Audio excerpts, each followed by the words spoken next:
Taliyah going to be picked up here, one of the most popular B1 picks that we've seen. Yeah, a lot of Kalista priority so far at this MSI. I don't think we've seen Kalista really pop off to the degree that perhaps we expected. There's also a mix between a lot of the AD carries from the LCS and the LEC are actually building on-hit Kalista with the lethal tempo, whereas the Eastern, especially the LCK AD carries, like that opportunity Yumu's lethality Kalista a little bit more. Also ties into the playstyle. Even the game where Pace had like a ridiculous KDA, who didn't feel like he was the one taking over the game, was much more about the setup on the rest of the Rift, as I love Jarvan, and I loved Jarvan Poppy as a combo, particularly into an immobile AD carry. Ton of power right from the get-go. I mean, the beauty of this Poppy is they can keep it as a flex as well.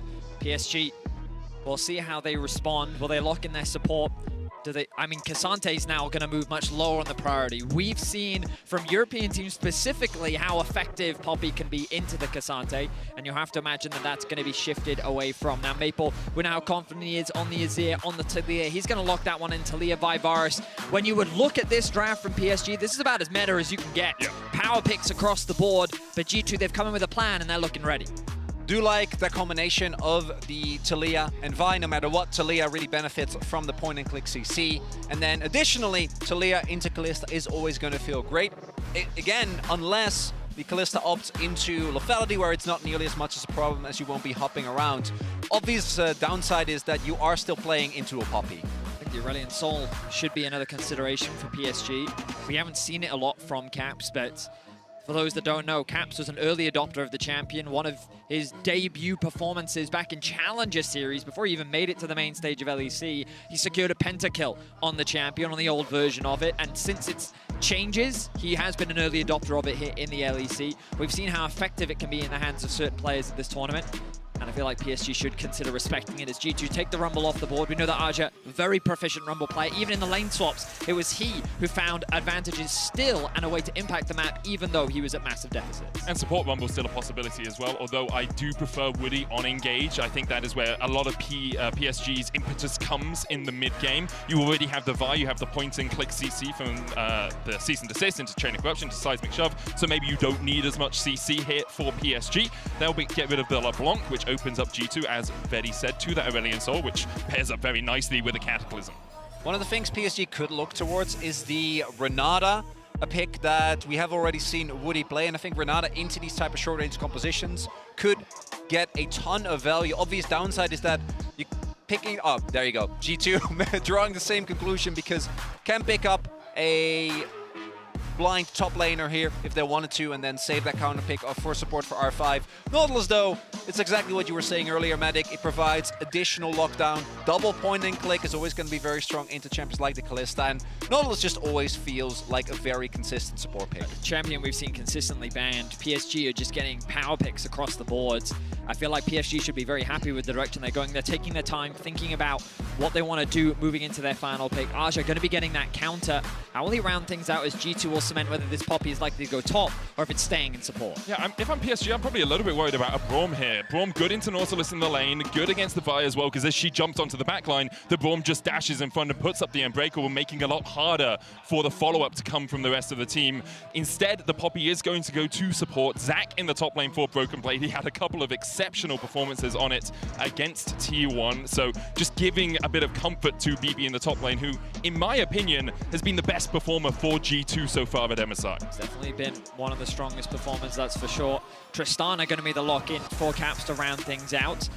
We've seen how from Team Liquid yesterday, even when you're over-indexing in AD damage, given that the Zac does provide an element of AP, sometimes in terms of itemization it can be difficult. You want things like the Merc Treads to mitigate some of the utility on the side of G2, but also you want to build those armor boots. The risk that PSG run into is the possibility of a lane swap. That's why you go for the blind pick Zac. They know that they can send it towards a side lane, or they can do those early swaps rather, and Zac can handle that fine. But in the Ksante matchup, they can also happily take that 2 versus 2 if they're feeling confident. G2 have a lot of control around what they want to do in the early game. We'll see what the ultimate game plan is from both teams. Broken Blade, been the best performing member on the Zac, I think by a pretty large margin. Also, as you point out, Vedi, very happy. We've seen a counter pick many times into the Ksante as well. Ksante being a tank, always going to struggle a little bit with that W. And as you point out, I also feel like particularly with these Kalista Tristana comps, generally you're going to be looking for these early to mid game shoves for the push, meaning that if you get into mid game with a decent lead, the point at which Ksante is going to take over is going to be a lot slower. I do think that eventually, as you should be able to reach a point where it is going to be a brick wall, but he doesn't have as much space due to the Poppy being in the game as well. And the risk as well is you're playing into double AD carries.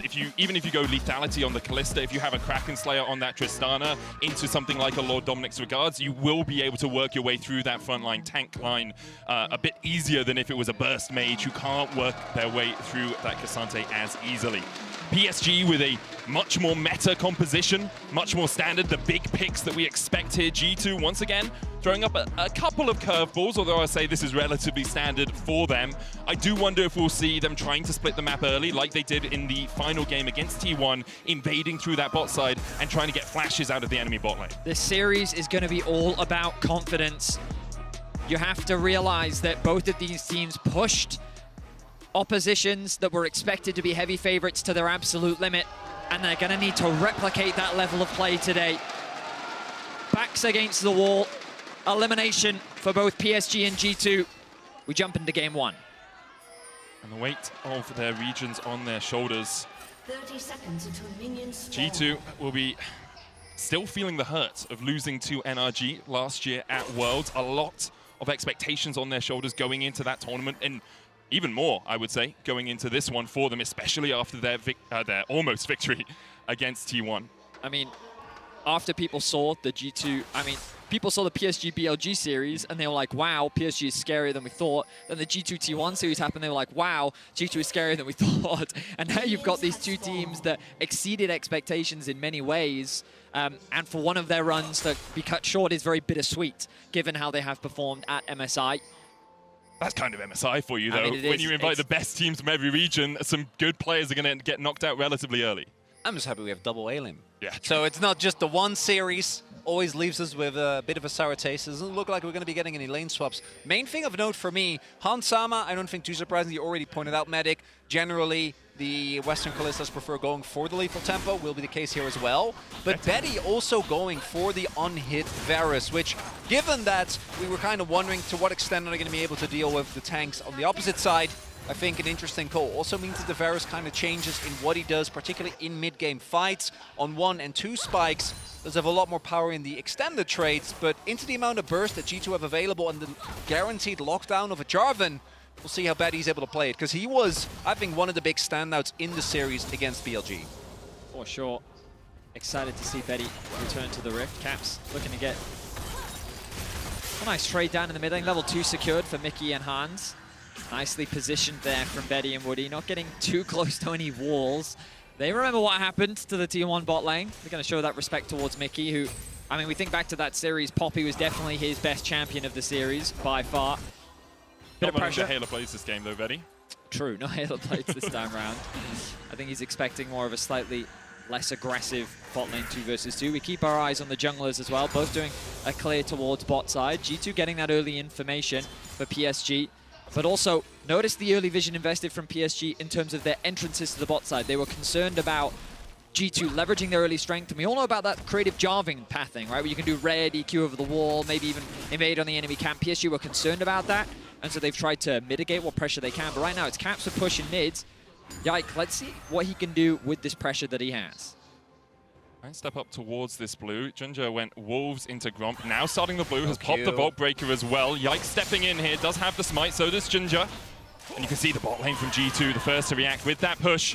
JunJia should just have to step away from this. Caps as well with push in the mid lane. G2 will steal away this blue. Exemplary League of Legends, Prio in mid, Prio in bot.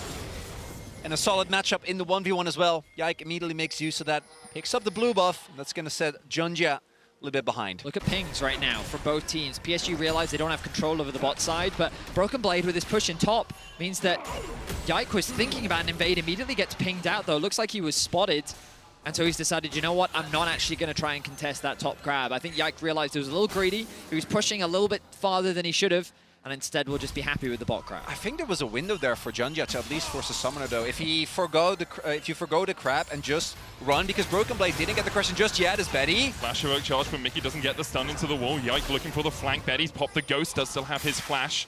Mickey burnt both the flash and the ignite in that exchange.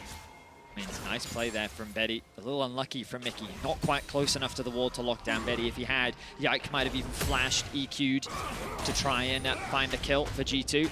Small gold lead in favor of G2 for now. Nothing to write home about, though, as JunJia been able to get his back off, will make his way towards his top camps. Those respawns are going to come through, and Yike going to be looking to do the same thing now. We think about early grubs, something that G2 have put a high priority on. I wonder if PSG will try to contest that one, instead prioritize early dragons. That's with a nice little buffer with the rocket jump out there. I do think early grubs for G2 makes sense, especially with double AD carry. The more time you can have auto-attacking those towers, it gives you just all that extra damage. If you get those 3 early, although you don't get the mites, you are able to take out some turret plates early on in the game.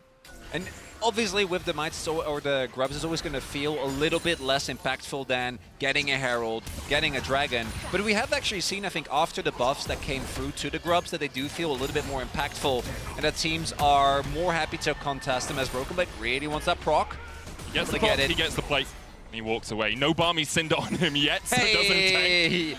Yeah. We've seen so many people fall foul to that across the course of MSI. Yeah.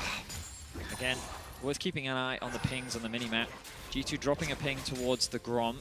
Mickey, I don't think he's going to be able to find anything, but they're cautious about JunJia hovering around the bot side. It makes sense for JunJia to be on this side of the map right now. The bot lane was getting frozen on by Betty and Woody, so they were forced to stick around. They need to push this wave out, and that means that they're at risk of getting ganked. JunJia covering is extremely important. Very unlikely for them to threaten a dive. While Maple does have level 6, I think that he doesn't quite have the mana, needs to get a reset off. Still has the TP to get back in, but this arrival in the bot lane opens up the grubs on the top side. Yeah, you see the immediate pings from G2. Yike runs up there, will be able to secure all 3 of these grubs. Broken Blade's TP back into the lane alongside Azure, so it's going to be an exchange of grubs for the Drake. G2's bottom lane having to respect the fact that JunJia was in the area. There's also the fact that Broken Blade just come off a fresh base. Azhi's not looking for a back right now, and Maple was behind on the play. Caps had already gotten the priority in mid, so only real option there is to cross map. You do see though, JunJia still a little bit behind in farm. The extra experience from the grubs also going to be feeling really nice there for Yike. So he should be getting close to 6 soon. There are a ton of great targets. I think he might get it off the Scuttle Crab. Not quite. Yep, oh, there we are. Yep. Pings over to level 6, so there's the risk of jumping onto Maple in the mid lane, who's working his way down towards the bottom side. Weaver's Wall, always a threat. Maple can take the shorter route back into this lane. JunJia is waiting in the wings. Yike going forward. Seismic shot flash by Maple. Knew he'd be buster shot back towards Yike, and so has to burn that summoner. Still a good trade. Caps looks a little bit there, and if JunJia is 6, maybe there's a punish opportunity, but that's not the case. No ultimate available for him. It's just going to be the ult for flash trade. And Caps did miss the cannon there. So who's really winning is the question. Flash for cannon. The question is if you punish the flash. It always is, right? If Maple was able just to stay safe for the next 5 minutes and just continue farming up, then the flash not punished. Flash hook, though, going in. Seismic shot back onto Mickey as he was waiting in the bush, but he was pounced on by PSG. The collapse continues. Maple gets the kill. Who's really winning, Betty? I think it's PSG. Big thing there was that G2 was sitting on the ward in that brush. They weren't aware of it, and as a result, PSG pick up first blood. Nice collapse. Good lockdown coming out from PSG as they secure themselves first blood. Not going to do a huge amount in terms of the goal difference, but a small advantage gained for Maple. He's going to buy his boots on boots on his first pack. It's a great. Look, Betty, it's 6 a.m. in EU. We'll forgive you that one. My apologies. Keep abreast of the situation at some moments. Grub's going to be spawning in 2 minutes time, Dragon in about 3 minutes. These are going to be the neutrals that we have to keep our eyes on moving forward. A relatively slow early game as both sides not really looking for that early action, but credit to PSG finding that early kill. Set them up nicely in particular. Let's see if Maple can use that small advantage to start moving around the map. It's also one of those games where both teams can look at each other and go, oh, we can win late. Right, like we have the tools, we have a lot of front to back, we have a consistent threat in our AD carry, we have good zone control with either the Taliyah or the Poppy. There's plenty of team fighting power to go around. which in practice, I know from experience, does not necessarily lead to the most interesting games. But it's also an elimination game, right? Pathmaker back here. Broken Blade tanking up the tower into the all-out. Goes into the cell division. Oh, it's a Barmy stiff again. Azure punishes BB. And he'll get the kill before BB gets back to life. A massive misplay from Broken Blade. He tries to proxy the wave, but Azhi just manages it perfectly, uses all the CC at his disposal to keep Broken Blade underneath the tower, and he gets another kill for PSG. Really big win there. The Ksante was one of the win conditions we talked about. If the Zac starts falling behind in his base damages, his level's not as high as they otherwise could be, Azhi can just itemize. Kev's going to flash Belcher shot back here, but it's only underneath the tower. Maple good positioning. Yike was there for the chase. And G2, a couple of... That was a bit crazy from Caps. I don't want to call it desperation yet because they're only 2-0 down, but it was a little bit. I would not call it desperation. I think that the play was that Yike was making his way into mid, and so Caps thought I can ulti him back into lane to set up for a combo given that he doesn't have flash. But we look back at this play and notice it. Arja gonna get the knockback, then he brings him back underneath the tower again. That's a third tower shot. Then he keeps him underneath the tower with the ultimate. Perfect chain CC from Arja to secure a solo kill. And just punishes the fact that Broken Blade tries to proxy the wave. Broken Blade could have just played it a little bit slower. Maybe you lose a minion or two, but you still get the proxy and you don't run the risk of walking in there Q3. And just really smart to all out away from the wall as well, because often as Ksante you want to pull people through that wall, but it meant that Broken Blade couldn't flash out of tower range and kept him under there for that extra turret shot. I'll also say the Hollow Radiance pickup is just so massive in the early matchup.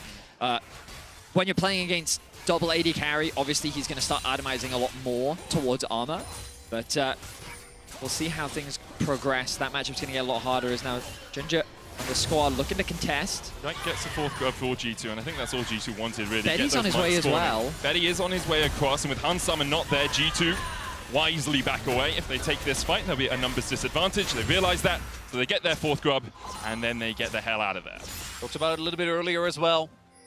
Want to try and deny these 6 grubs, but with Betty also roaming up, is going to be decent amount of this wave lost, and Hansama picking up a plate. So for PSG, I think you're going to be happy about the fact that you denied that extra pushing power, but we are starting to see that again.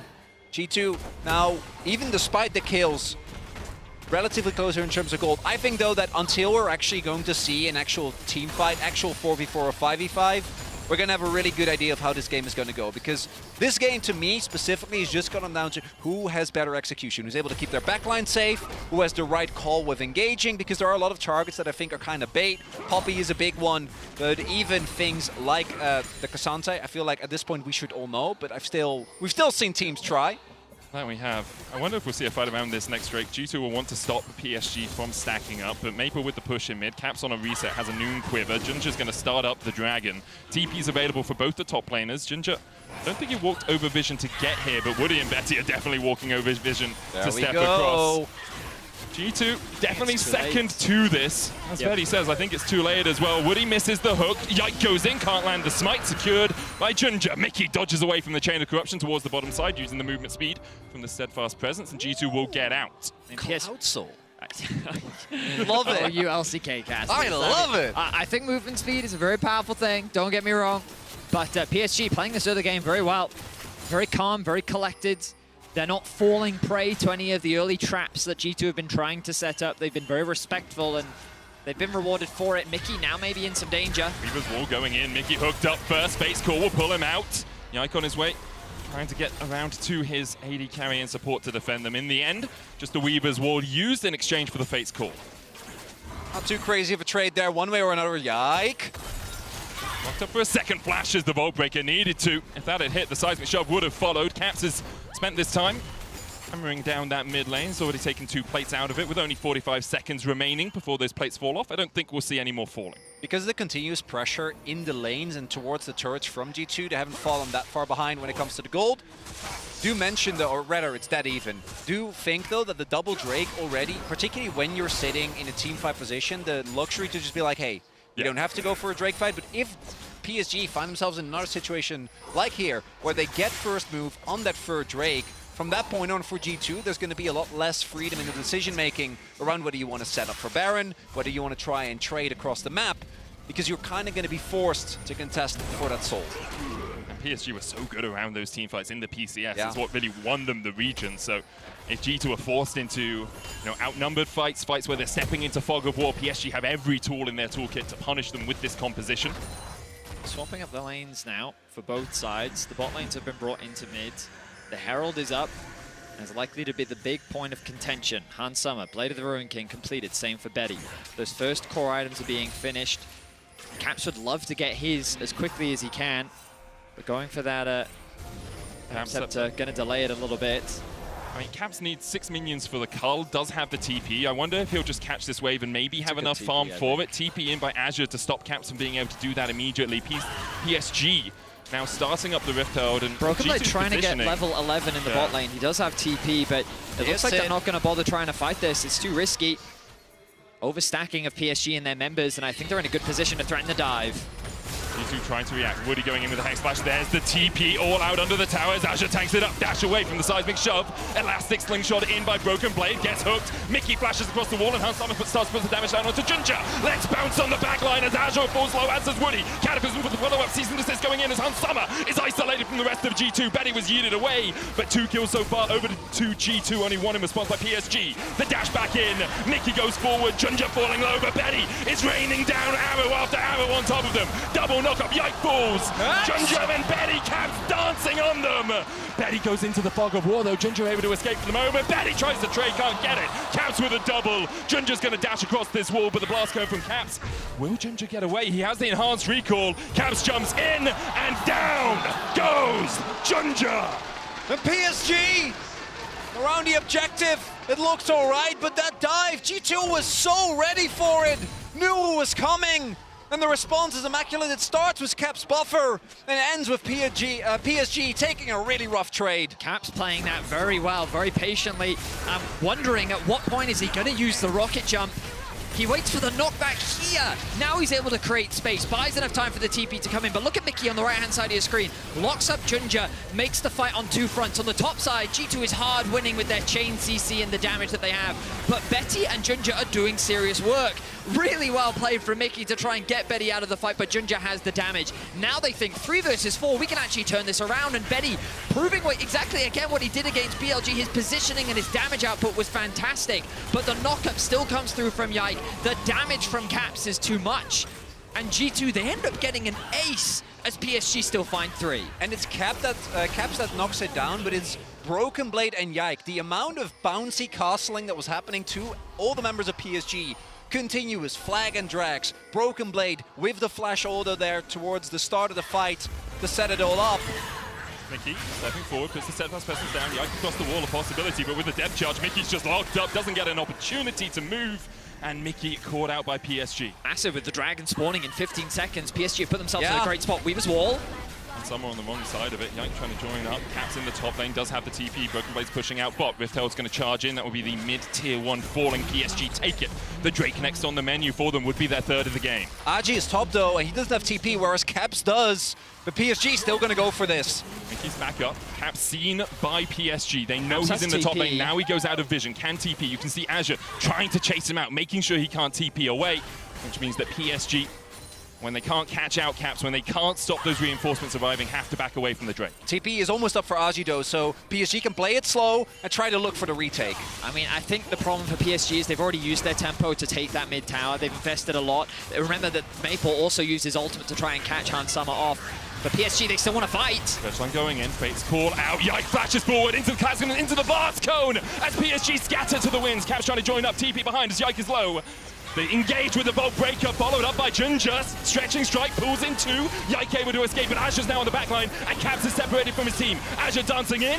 The Cell Division from Broken Blade will buy him another second. Caps dance into the back of the pit. Cell Division going low as Maple will take out Broken Blade. Yike next to fall, and now it's all on Han Summer and Caps and Mickey. JunJia locked against the wall, but it's 2 as PSG just outplay G2 in the team fight. They find 4, only Caps remains standing, but how long will he stand for? He tries to trade back and and Maple sends him into the dirt. He gets one in exchange. And just like that, PSG respond with an ace of their own. They find all 5 members while keeping 3 alive. They're going to put themselves at Dragon Soul Point 2.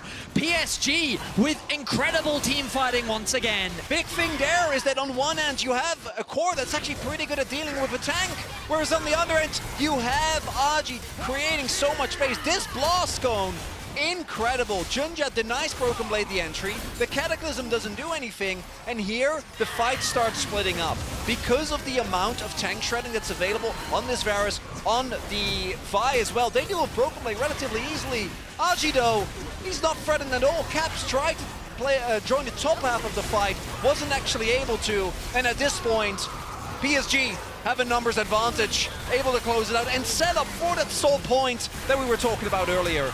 Caps is able to get a kill back at the very end here. Nice play from him, realizing there's not a lot he can do.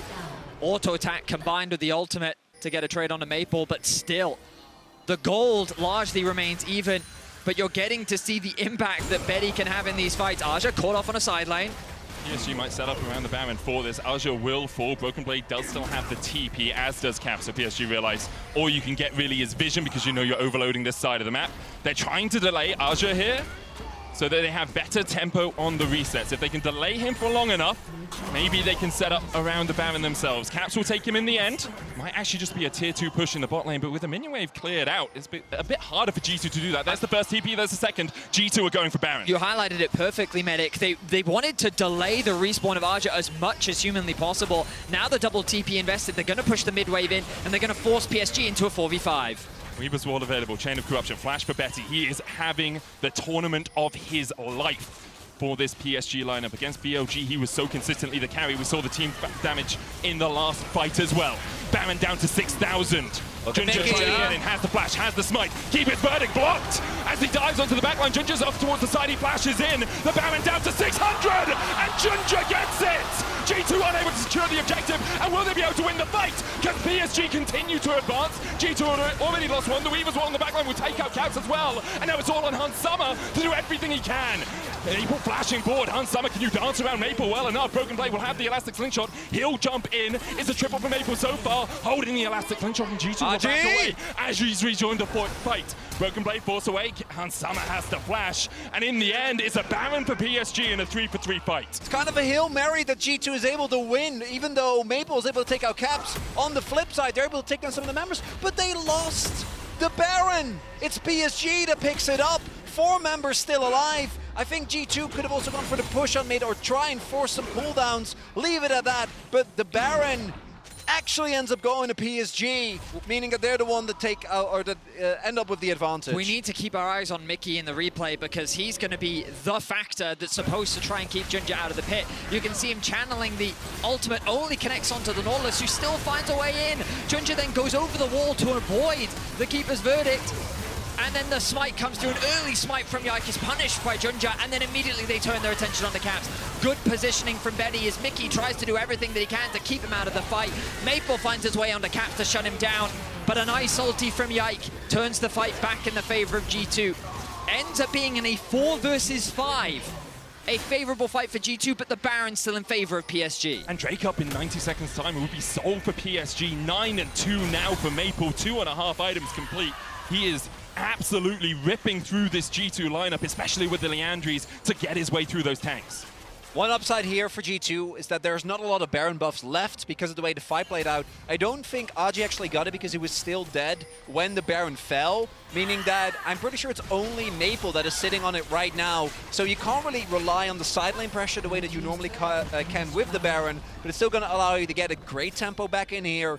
Dragon is going to spawn in about a minute, and PSG should be the favorites to take that. G2 is going to have to find an incredible team fight. I'm going to look towards Broken Blade in particular. Betty needs to be eliminated early in the fight, and he doesn't have his flash. I think so many of these fights have just been very disjointed from G2. We think back to the first top lane fight, where G2 was able to split the fight in their favor, but a lot of the fights we've seen have been on PSG's terms. They were the ones that were able to avoid a lot of the initial engage coming out from Yike. They then were able to find a pick onto Mickey. PSG have just been very patient in their approach to the fights, and now with control over mid and cleansing out of this vision, they're setting themselves up nicely for the fourth Dragon. Caps spotted on a ward, BB2, seismic shove back. Caps might look for the backline. Maple, a key target as well, alongside Betty. Caps jumps across the ward. There's the depth charge. Keeper's verdict knocks out Maple, and now BB begins to party, bouncing in. JunJia locked into the wall, and it's all on Betty. Weaver's wall back in, separates the team. Elastic Ching shot forward as Azhi is caught all unawares by G2.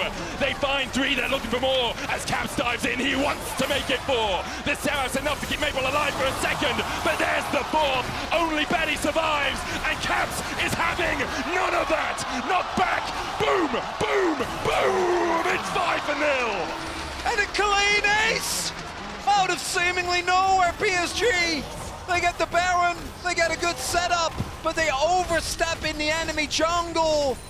They seem split on the call. Maple wasn't there when the fight started, their biggest damage dealer thus far. G2 finally got the team fight that they were looking for. They're able to execute on the front to back. And when we get a look at the replay, that's exactly what they do. They don't do anything clever. They just hit the target in front of them. Initiation from Woody onto Broken Blade means that Caps now has a lot less to be afraid of. Arja is split off from the rest of the team behind the wall. And look at that, they just focus the Vi, focus the Nautilus.